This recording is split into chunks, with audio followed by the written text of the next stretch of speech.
All right, we have season two, episode four. I'm so proud of the direction that this show has gone in. We have grown, we have evolved, we have brought in a lot of men of all walks of life.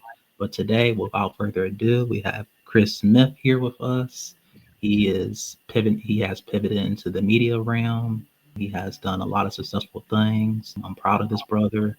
But today we're going to be talking about maybe some of the challenges that he has faced in the media, specifically as being a black brother, and just some of the things that he can see maybe improve on in terms of media. And there needs to be probably more black professional media in today's society. So speak on a little bit about yourself, where you're from, what you do, and then we'll get into that conversation, Chris. Thank you again. Absolutely. Well, first and foremost, let me just express my gratitude for you extending your platform and allowing myself to put my voice on it, man. Thank you for what you do. Thank you for the platform you have. It is definitely something that's needed out here, especially for a lot of brothers as ourselves. So much appreciation to you.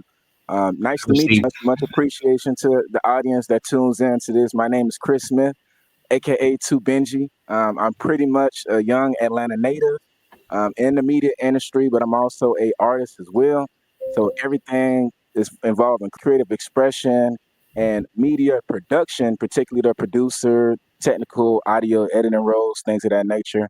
Is pretty much where I lie at. I graduated from Savannah State University, Hey Big Blue, and that is pretty much where I got my voice honed, where I felt like I got more of my skill set toned and where I was able to transition. And that process came from me having a lot of mentors and meeting with a lot of people. So where I am today is pretty much a combination of course, God, hard work, but a lot of other people extending their hand and assisting me. So that's why I wanted to start this off by saying I appreciate you for doing that because that's each one teach one. That's how we get to where we get to. So I'm hoping to be able to explain and express some more of that and get more of that energy out here during this interview. Glad to be here. I'm glad you're here too. It's always interesting to see black men thriving because society tells us that we can't succeed, or there's always these narratives about us that we're not shit when we're at the very bare minimum of just existing. Mm, And I want to change that narrative that there are successful black men. We're not always struggling, living paycheck to paycheck. There's some really high paying jobs that black men can really get in the society. And you're living proof of that. And I'm proud of how the progression that how far you came along in your life. So talk a little bit, let's take it back a little bit. yes, sir. How did you get into the media, and what was what were some of the challenges that you saw? You know, as Absolutely. So I got to give my appreciation to the state of my college, for one. First, I'm from Atlanta. I'm an Atlanta native, born and raised, but particularly from the west side, that's Adamsville, Georgia. So I grew up in poverty. I came from the hood. That's not nothing that's new to me. And I still make sure I keep myself involved in the different things going on because I am a part of that. So the challenges of just knowing that you don't even the only thing that you possible really when you coming up in them areas is what you see around you. And just to be more specific, if you ain't a street dude or if you ain't somebody who is involved with the streets, you don't see any other representation of a successful black man doing pretty much anything else. So once I got a chance to go to Savannah State, which was by the grace of God, because that opportunity even came from them visiting my high school, which was Benjamin Elijah Mays High School, right? And I say that's the best high school in Atlanta. But one of the great things was they would come to our schools all the time and speaking about opportunities and things like that was out there.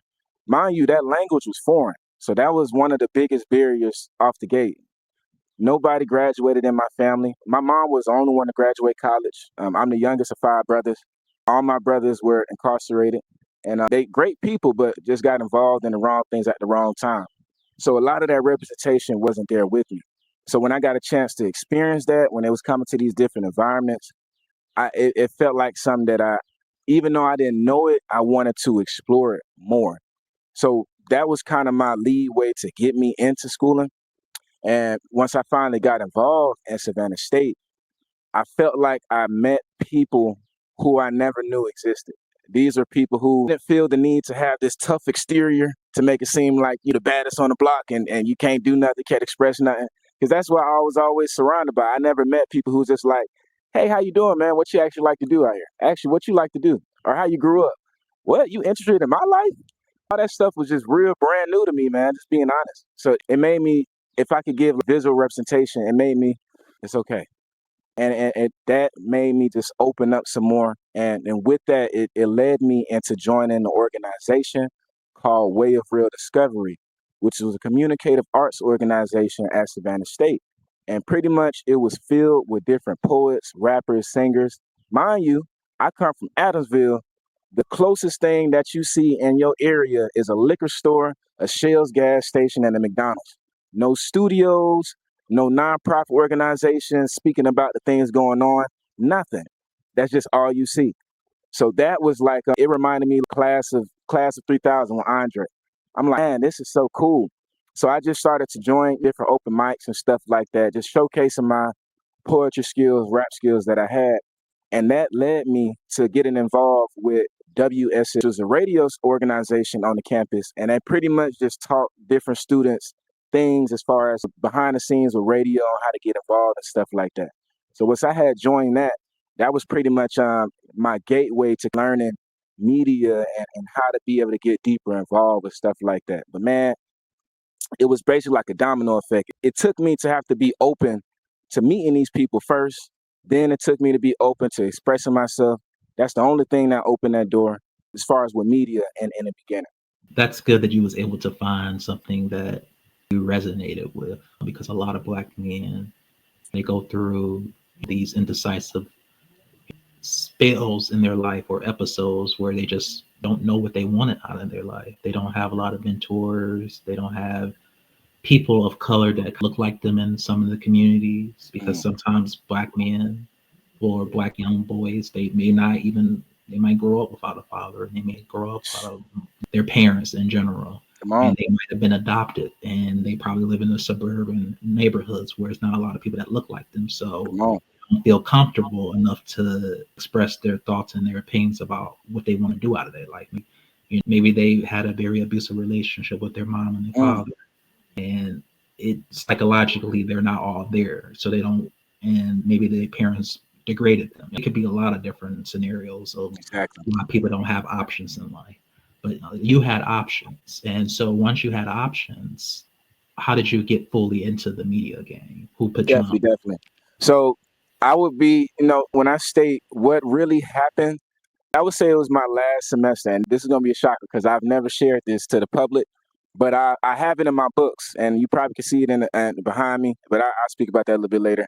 So my last semester of college, I was pretty much homeless, right? So I got to a point when I was there, and it was last semester, and I had this opportunity to stay in this hotel for 1 month, and that pretty much was like the start of that semester, right? I had this all set up, right? I got my money saved, I stacked over the summer, and after this 1 month was over, I'll pretty much be able to move into the apartment that I had down there, get everything right. I had my car, all that stuff. Ironically, as that month came to an end, my car ended up literally blowing up on me, and I ended up having to spend all the money that I saved, all the money that I had, just to get my car fixed. Meaning that ate into the pockets of what I was supposed to be spending for my apartment. Mind you, I still got a semester to complete, and my family doesn't stay in Savannah. They stay across all the way over here in Atlanta, deep in Atlanta, and none of us ain't rich. So it was like, how am I supposed to be paying for that? How am I supposed to finish out this semester, right? And by the grace of God, literally that last week prior, there was an internship class that I had to take. And this station that I'm actually doing work for now, the owner of that station was the person who was over my internship. And I actually spoke with him about my situation. I don't know if he just felt the energy or what was going on, but he wanted to know basically what's going on with the internship class, when you're going to be able to come over, stuff like that. And I told him, hey, man, I'm going to be honest, I'm experiencing a situation. I may not even be able to finish out this semester. He was like, what's going on? Me, as a young black man, I'm not comfortable telling you what I got going on. Own man yourself. We know we all got stuff, so I got to do what I got to do. But he ended up just getting it out of me a little bit. And I just told him, hey, basically, man, I don't got enough to be able to stay down here, so I'm pretty much gonna have to end the semester early. He told me, man, I see who you are. We got a chance to speak or whatever. You can actually come over here. and just work from the house. Don't think you got to be involved in all this different stuff just for me to see you. I had a kitchen down there, no calls. That first year, no nothing. And mind you, me being, and this is a feeling that a lot of different students feel, but we felt after we put in all that time with school and college, we thinking the opportunity is supposed to just come like that. We thinking that at least work different jobs and things of that nature just to make things fly by. But it got to a point when it was this one day I was just filling out applications, sending stuff out to different media places as I was working, right? I did not let whatever I had going on in front of me stop me from keeping that door open. And one of the days I ended up getting a call from Miss Joyce Littell. And those of you who may be familiar, she is pretty much the voice known across the radio land, host of The Quiet Storm. She ended up calling me and was like, "Hey man, I checked out your resume and I want to catch you for an interview." And she might kill me if she ever hear this, but I wasn't familiar with who they were. It was above my generation, so I didn't really know too much. But when I had that interview, she told me the things that stood out in my application that made her even want to choose me was the fact I went to a HBCU, the fact that I was involved in the communicative arts organization, and those were the things, and hosting the open mics. So those were the things that stuck out to her that made her want to be able to reach out to me. And that was something that stated it was only open from me wanting to express myself because these men and these other women that was in the area made me feel comfortable to want to do that. That's why I be telling people that's older than me, and sorry man, I was my manager. Work never stops, and they're scared to share their vulnerabilities, and they're scared to share their stories with other people. But I'm glad that you took us through that journey of how you got to where you're at, what you're currently doing. Were there any challenges though once you got into the job? You Absolutely. Whoa, the pivot was extreme. Now, that is not familiar. Looking at news stations, looking at news networks as a kid growing up in Atlanta from the West Side, that looks so far fetched. It seems so far fetched. Plus, you do not see nobody that looks like you. It's always people who has different skin tones. It's always people who have these master degrees, they done been in college for 10, 15 years, all type of other stuff. You never see nobody involved in news that just looks like somebody who just came up how you came up. So when I got the opportunity, it was really a whole different mind switch that I had to switch with. I didn't feel like I fit in at all because it was like I didn't grow up watching news channels and stuff like that, and I didn't grow up in politics. That was something new that I didn't even know I could be involved in, right? That's stuff you see on a TV or a yellow book. So when I first got in, just that information right there that was in the job description was kind of putting fear in me because I felt like, man, this is the first time I got a shot and I didn't prepare myself enough, which was something that I can't even control, right? How can you gonna control how you grew up in your lifetime? But at the same time, that's how I felt. But when I finally got in there, ironically, I got paired with somebody who was a big time news person, right? And his name was Dr. Rashad Ritchie.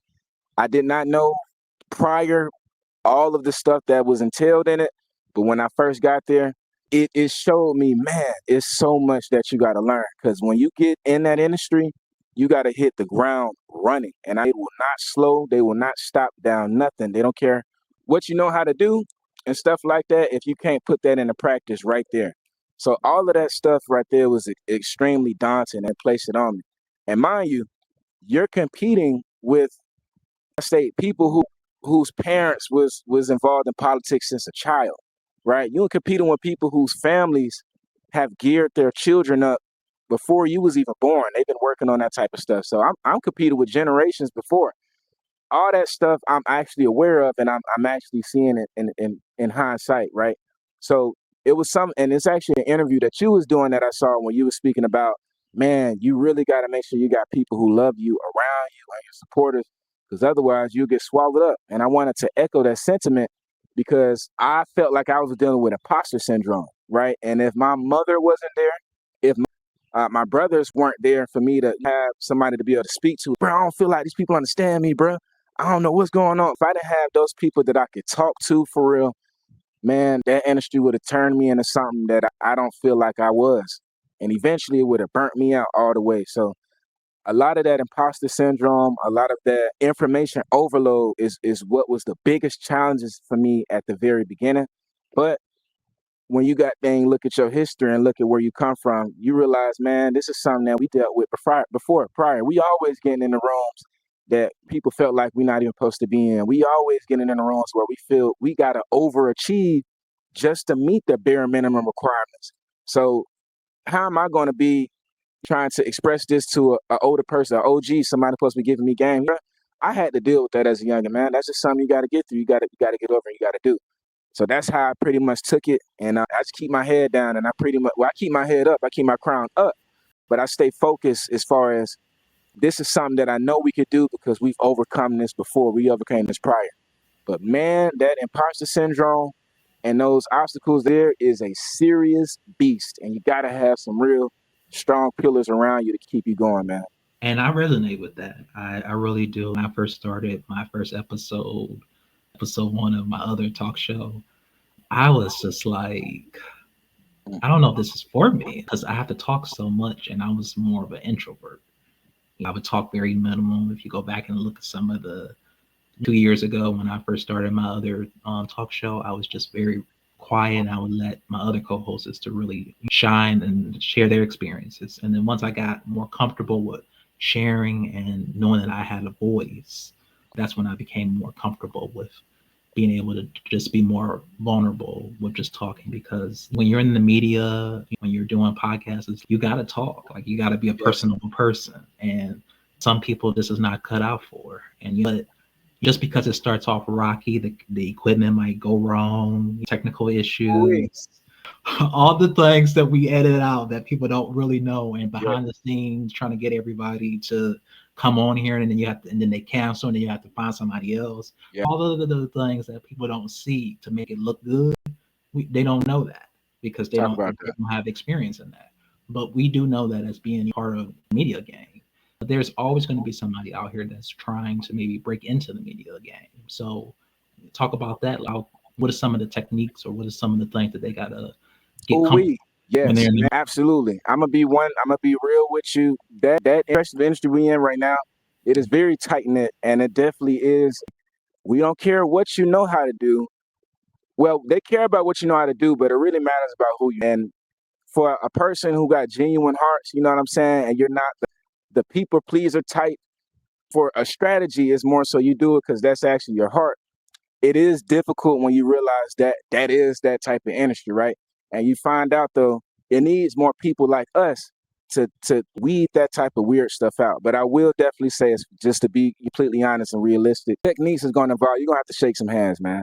And if you are not, now listen, I am an introvert, so don't think that you can't be an introvert in this area, but you do have to have somewhat of an extrovert exterior about yourself. You're going to have to talk. You're going to have to speak, right? That even as a producer, when I first got in board operating, producing, even the stuff that I'm doing now, I have to talk to my host every single day. That was something that I was not common and used to be doing with people. Like, man, you got to talk to this person every day. I got to learn their emotions and their feelings. Are you crazy? But it's you realize, man, it really builds character, it builds relationship within you, and that is what all of these industries are, man. So on the other side of that, it is a stronger pillar for you. But I definitely say the techniques utilized, I'll give this for sure. Any network that you're trying to get in, any station or whatsoever, make sure that you head over to their websites. I'm gonna tell you for real, the sauce. Head over to their websites, register for event notifications from every single one. That means if it's the Atlanta Journal Constitution, register for event notifications. If it's Hot 1079, B103, Magic 107, all those different places, go to their home pages and register for the notifications, right? When you do that, these places and follow them on social media. These places have events on a daily basis. Why? Because they have to continue to get their words out, right? The people that's attending these events are either their department heads, their staff members, and or them CEOs. They got to be in there. They got to show face. These are the people that you want to meet, that you want to shake their hands and make sure that they know who you are and know who they are. This is what is going to be the catalyst to getting you in the door gradually.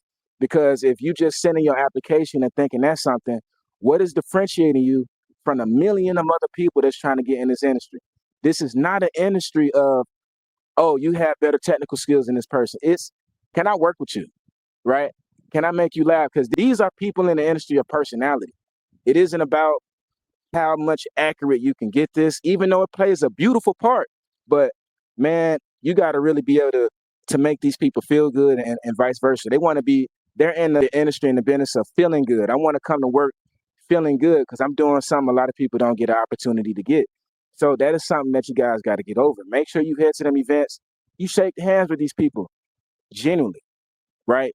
If it's coming off, if it's more strategic or strategy, that's not going to be something that differentiates you from these people. But if they seeing your true grit, your true passion for showing up, I'm telling you, and if you're making them laugh, I promise you it's going to put you above a lot of the other people that's just sending in paperwork and thinking that's going to do the big thing.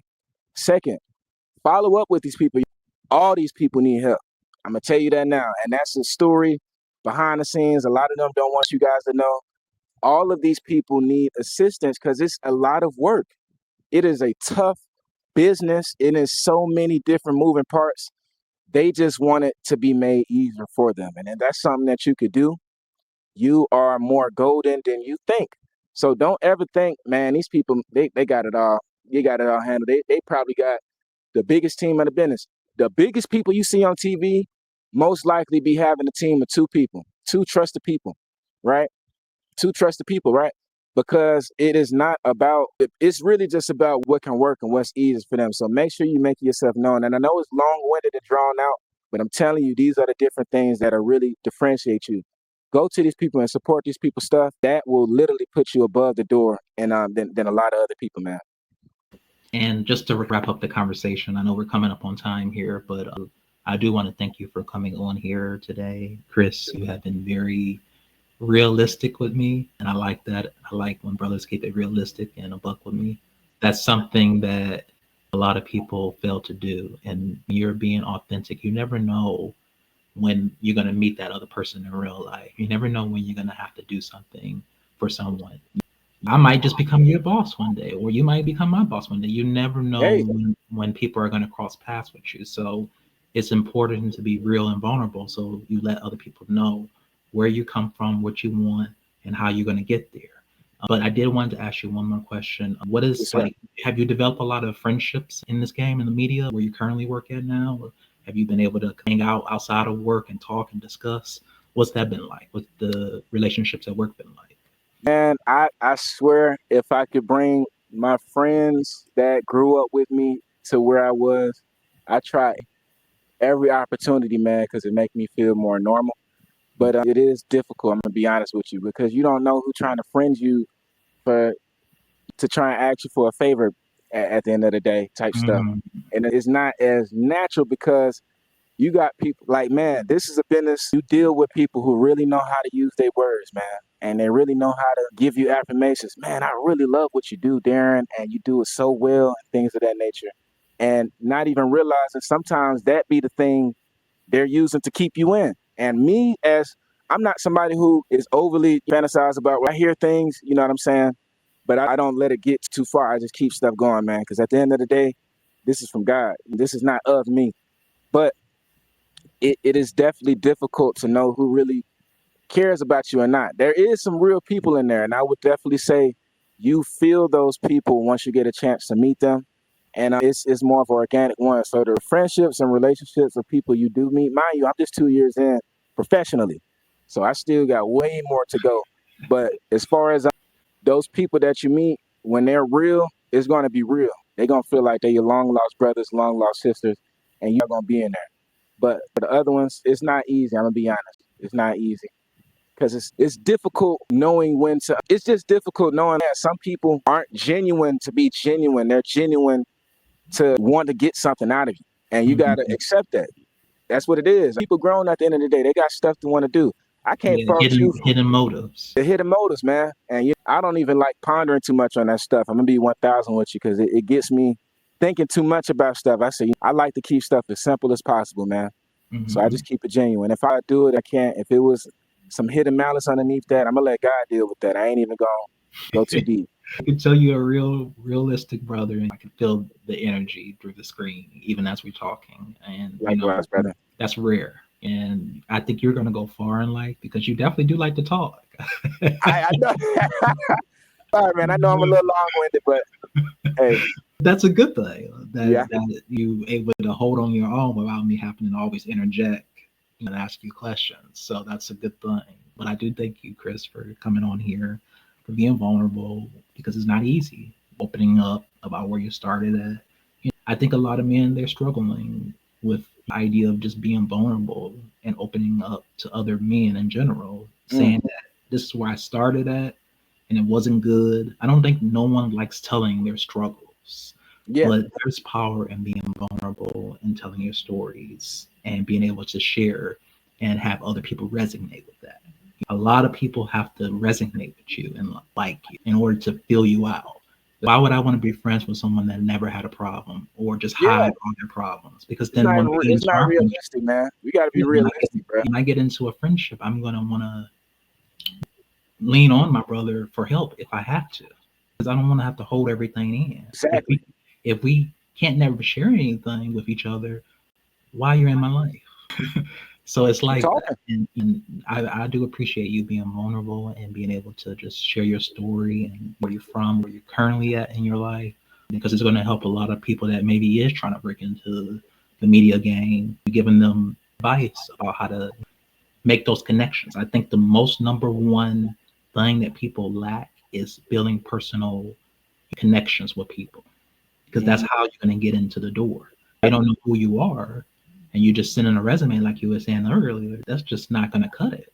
They need to right. know how can I be around you. Are you coming in here with any?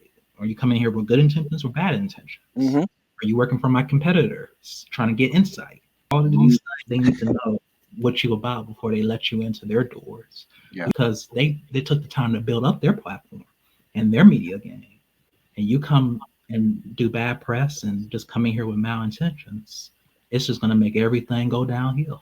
Like, And you are speaking, you are preaching.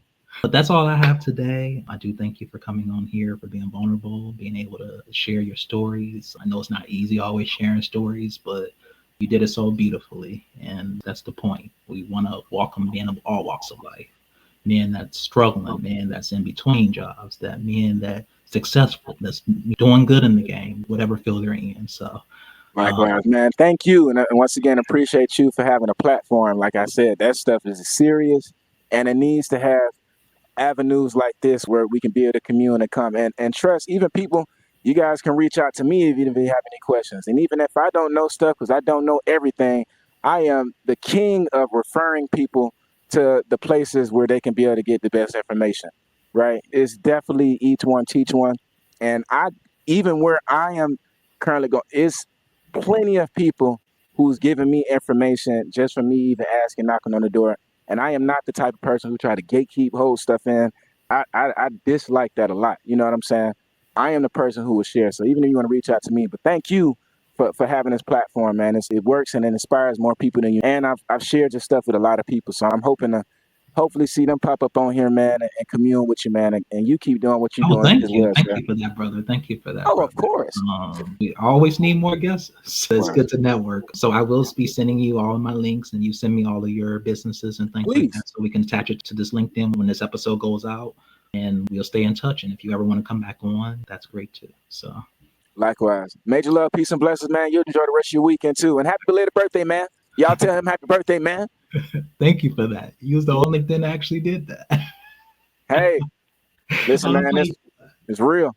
All right. Thank you, brother. You have a good one, man. Love. All right. Bye.